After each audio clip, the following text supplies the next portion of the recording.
My name is Allan. I'm 63 years old. I'm retired now. I got a diagnosis of prostate cancer about 4 years ago now.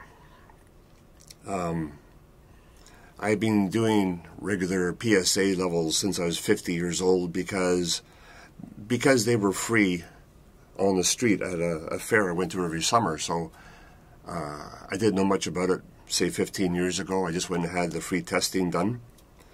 And about 9 or 10 years ago, the levels started to rise. They went up one increment every year over 6 years, so from 1 up to 6.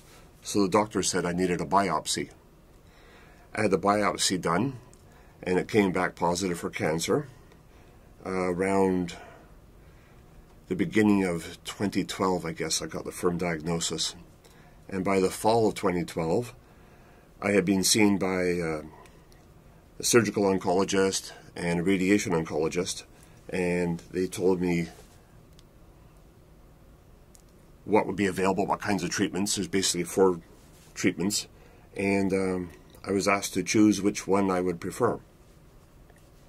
So that was the beginning of the journey. I grew up in the 60s, and at that time, women were being advised of breast cancer checks. I think they had mammograms by then, but they were taught about self-breast examination. It was in all the media back in the 60s.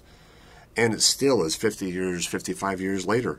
Women are still being advised the newest tests, the best way to check, the outcomes, the surgeries. Men have had the benefit of this kind of proselytizing and education for, I don't know, I became aware of it 15 years ago when I turned 50. And we're still struggling to get men to go and get the blood test.